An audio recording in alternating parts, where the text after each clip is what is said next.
नमस्कार। आज मैं आपको बताऊंगा हैदराबाद संसदीय सीट से उम्मीदवार और हैदराबाद रामनवमी के अवसर पर एक वायरल वीडियो जो बीजेपी सांसद और राजा सिंह, क्योंकि रामनवमी का जुलूस निकलता है शहर में और जुलूस की सरकार रेवंत रेड्डी सरकार ने अनुमति नहीं दी, तो उसका छोटा क्लिप और बाकी संसदीय सीट हैदराबाद के बारे में पूरा वीडियो देखिएगा। आप मेरे वीडियो को लाइक कीजिए, सब्सक्राइब कीजिए और शेयर कीजिए। ऐसा है, हैदराबाद जो शहर है तेलंगाना राज्य के अंदर, जहाँ पर से असदुद्दीन ओवैसी का संसदीय सत्र रहा है शुरू से ही, और उनके पिताजी उनका भी सत्र रहा है, वो सांसद थे और अभी असदुद्दीन ओवैसी कई साल से सांसद है।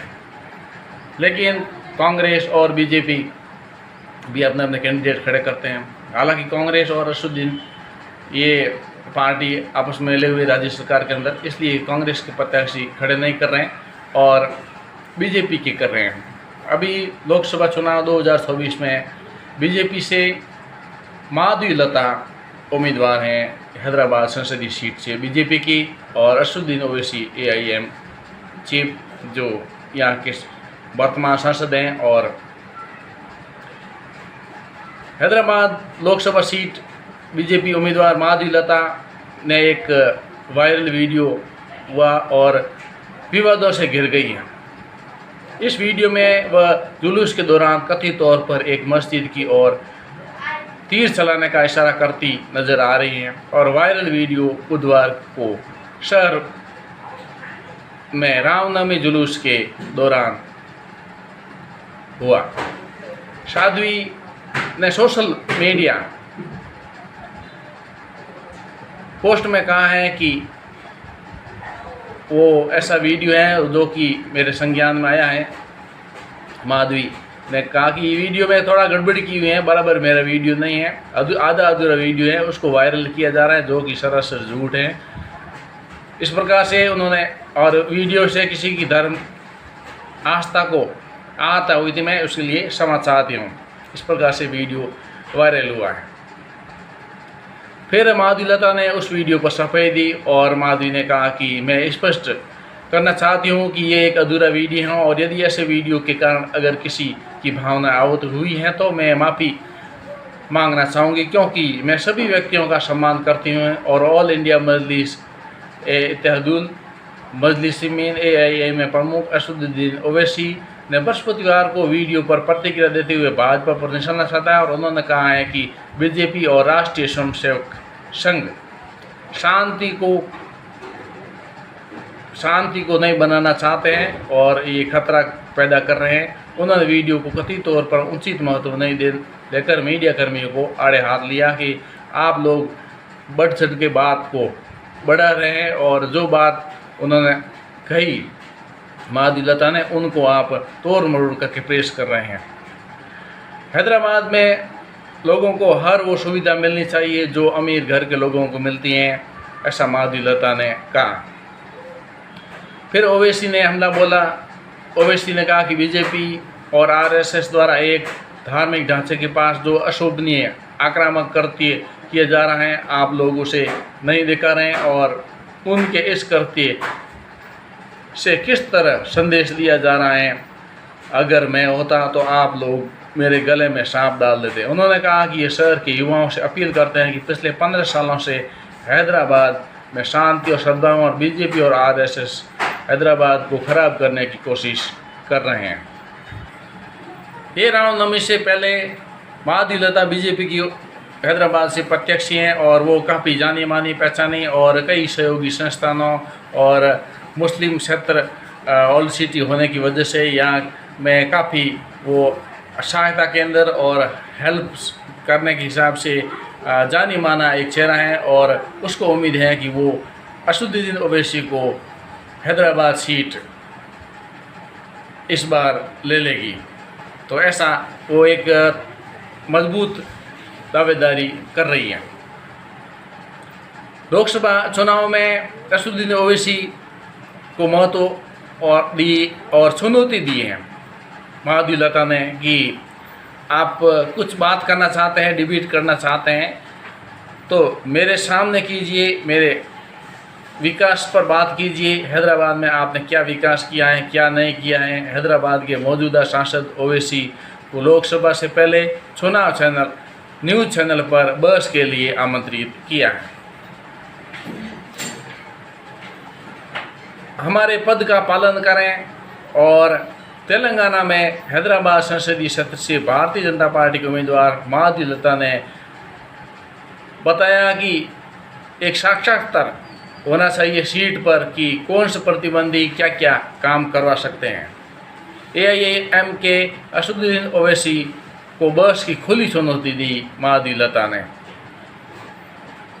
उन्होंने कहा कि हैदराबाद में मौजूदा सांसद ओवैसी को लोकसभा चुनाव से पहले न्यूज़ चैनल पर बहस के लिए आना चाहिए और उन्होंने दावा किया कि ये सभी फाइलों के साथ सभी जानकारी लेकर आएंगे और उन्हें बहस के सामने जवाब दिया जाएगा। ओवैसी द्वारा रैलियों में उनका नाम नहीं लेने के सवाल पर जवाब देते हुए महाधिलता ने कहा कि मेरा अतीत साफ है, इसलिए वह मुझ पर उंगली नहीं उठा पाते। क्या वह त्रिपल तलाक को रद्द करने में PM मोदी का समर्थन करने या बच्चों के लिए मदरसों को सहायता भेजने या UCC का समर्थन करने के लिए मुझ पर उंगली उठाएंगे, जो मुस्लिम महिलाओं को उनकी संपत्ति पर उनके भाइयों के बराबर अधिकार देता है। अपने हमले को और तेज करते हुए उन्होंने ओवैसी पर मुसलमानों को विभाजित करने का आरोप लगाया और विशेष रूप से पसंदीदा मुसलमानों की उपेक्षा की और जिन्होंने दावा किया कि उन पर भरोसा करने के बावजूद बहुत कम विकास हुआ। और उन्होंने आरोप लगाया कि उन्होंने मुस्लिम समुदाय के भीतर जो नीति अपनाई है वो बराबर नहीं है। आप मेरे वीडियो को लाइक कीजिए, सब्सक्राइब कीजिए और शेयर कीजिए, क्योंकि वीडियो को लाइक और सब्सक्राइब करने से हमें और वीडियो में प्रेरित करता है, वीडियो बनाने में और सही जानकारी देने में। न्यूज़ और ये मामला चाहे कुछ भी हो, लेकिन हमारा काम आप तक न्यूज़ पहुँचाना, खबरों को पहुँचाना और ये एक तरह का एक विश्लेषण महत्व लोग क्या कह रहे हैं उसको समझाना, न कि मेरा रवैया है कि मैं ये कह रहा हूँ। जो न्यूज़ और जो सोशल मीडिया पर हैं वही मैं आपको बताने की कोशिश कर रहा हूँ। हैदराबाद सीट पर सन 1884 से ही ओवैसी परिवार का कब्जा रहा है। इसे ओवैसी का गढ़ माना जाता है।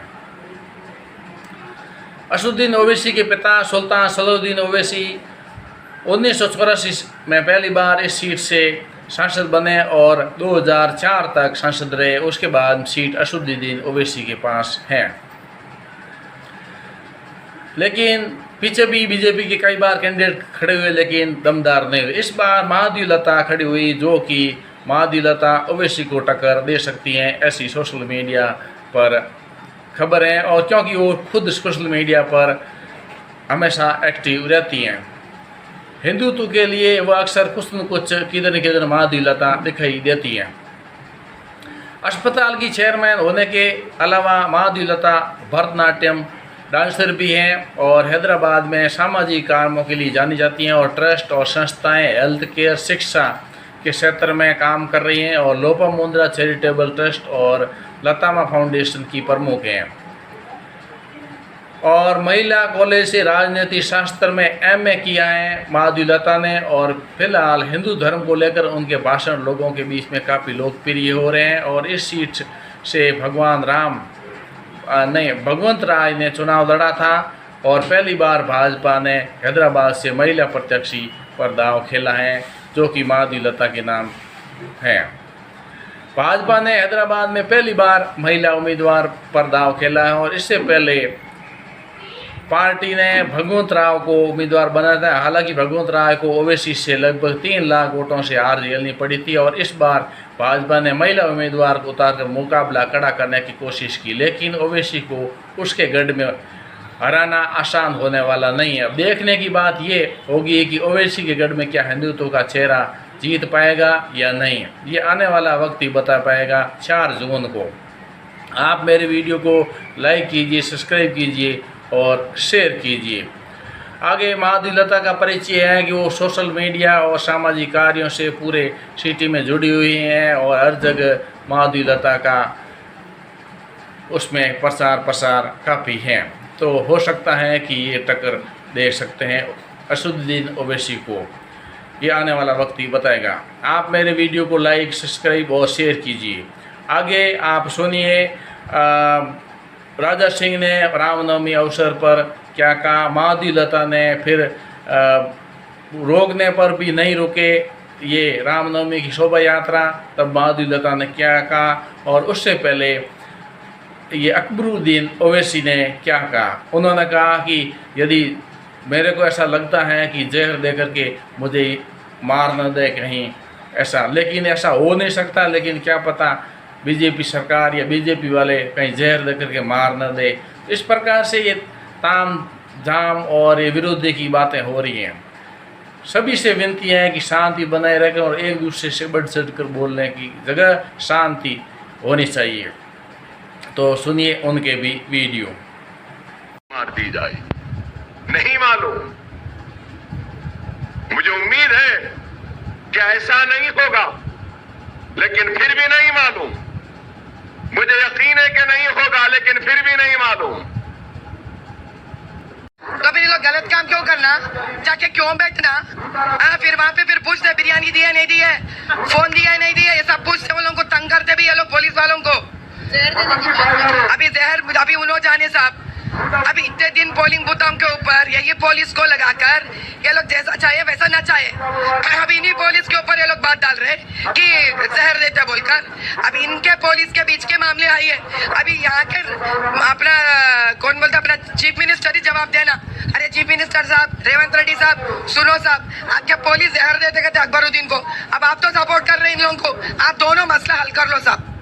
वहाँ पर तो हिंदुओं पर अत्याचार होगा ही, हिंदू फेस्टिवल को रोकने का तो प्रयत्न होगा ही।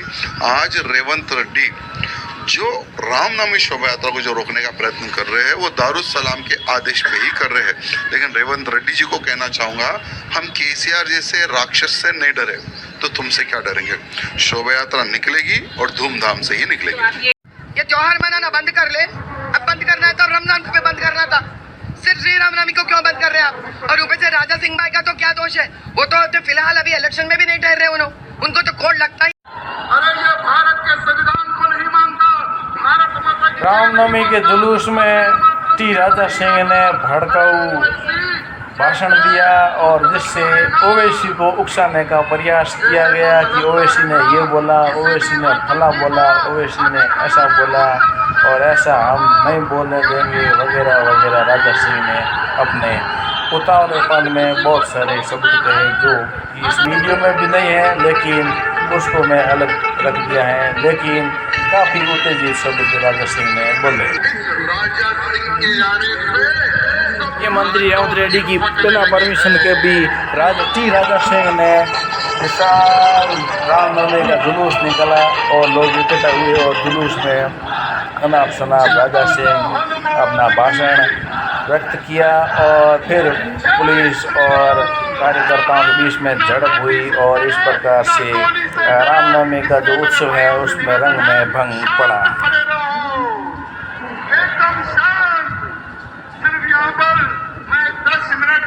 राजा सिंह ने सरकार और सभी नेताओं पर आरोप लगाया है कि सरकार अनुमति नहीं दे रही है रामनवमी का जुलूस निकालने पर, और उन्होंने कई सरकार पर और असदुद्दीन ओवैसी पर निशाना साधते हुए अपने भाषण में वक्तव्य दिया और बोले कि ये हमें आसानी से हर कोई बात में संतुष्टता नहीं देते हैं, सरकार से इतना भी क्या डरना है।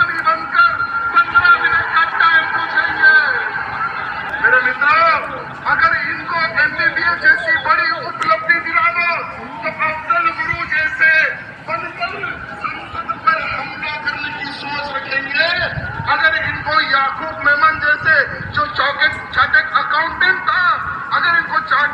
में शासन चाहे कोई भी सरकार करो, जनता जिसको सुनती है उस वही सुनने के आता है और वही सरकार चलाता है। लेकिन देश में अशांति उपद्रव करने की किसी को परमिशन नहीं है और किसी को भी नहीं होनी चाहिए। शांति का माहौल बनाए रखने से ही देश में तरक्की और विकास संभव है, क्योंकि शांति और विकास से ही लोगों की जो ज़रूरतें हैं वो विकास की तरफ मुड़ करके पूरी होगी और विकास के क्षेत्र से हम आगे बढ़ सकते हैं। अशांति का माहौल बनाने की कोई भी कोशिश नहीं होनी चाहिए और कानून से बढ़कर आगे नहीं आना चाहिए। ये सभी के लिए अपील है कि शांति बनाए रखनी चाहिए। आप मेरे वीडियो को लाइक कीजिए, सब्सक्राइब कीजिए और शेयर कीजिए। आज के लिए बस इतना ही। बहुत बहुत धन्यवाद। हैदराबाद संसदीय सीट से और हैदराबाद सिटी,